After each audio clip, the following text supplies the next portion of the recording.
Today's short video is payback for all the sports science students who have sent me their CV over the last couple of years. Now, this is my CV from 2012 when I was a second year sports science undergraduate student. I was sending a CV out to get work experience in strength conditioning or any sort of sports science related role. Alright, so let's roast the shit out of my CV. My name, address, and everything's not too bad. I don't know why it's all capitalized. Looking back, I didn't need to do that. My date of birth, you can put it in. Looking back, I don't really need to do that. The big mistake I can see is my education. This is a sports science job that I'm going for. The first thing employers see about me to catch the eye is my school grades from what would have been 5 years ago. So it doesn't matter if I got an A star in French in 2007. It's 2012. I'm trying to get a job in sports science. What you want to do in your education section is put university first. So you go for the most recent education, put that first, speak about uni, then speak about sixth form and school. But if I were you, I would just cut all this out. So when you're putting your own school in, unless the job states it needs, a C in English and mathematics, put it in, but don't list them all. I see so many students do this now and I laugh because I think, well, I did that. You need to stop doing that. Okay, university, I would sell a bit more. So I just say the name of the topic, overall grades, put them in. If you're on some sort of honors list or any sort of achievements, put that in. I'd also put in the relevant modules. So if you're going for a strength and conditioning position, put a few modules that relate to that. And remember, put uni first. I made the same mistake on work experience. You can see this is the very first job that I had. That should be at the bottom.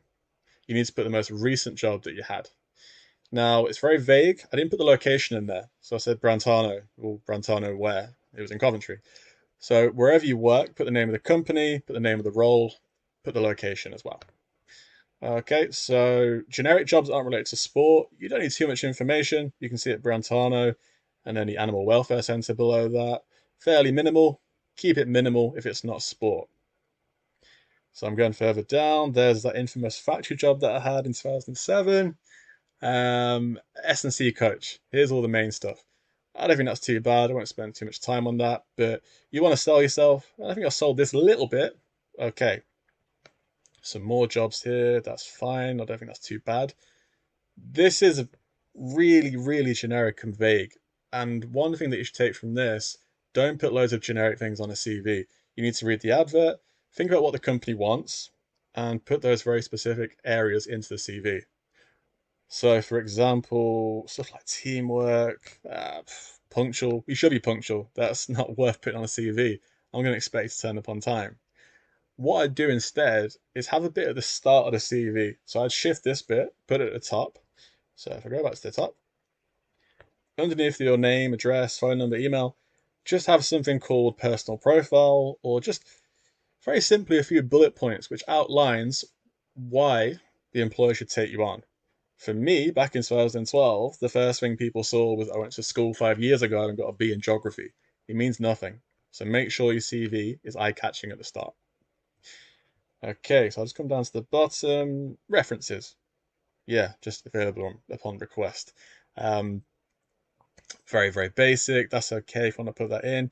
If you've got one or two really good references that you can name drop, the employer may know that reference, put that in. Nowadays, I would never say upon request because I've got some good names I can put on my CV. Sports science is a small world. Someone could read it, know that person. It can help me get the job. Okay, so that was my quick run through of my CV. I just want to normalize that the first couple of CVs you do, the first couple of drafts, they're not going to be great, but you have to share them with people. I recommend if you look at the top left and top right now on the screen, you'll see some more videos about CVs and how to do them properly. If you have any more questions about a CV, get in touch on Instagram at Sports Science Hacks. Okay, thanks for listening, and I'll see you in the next video.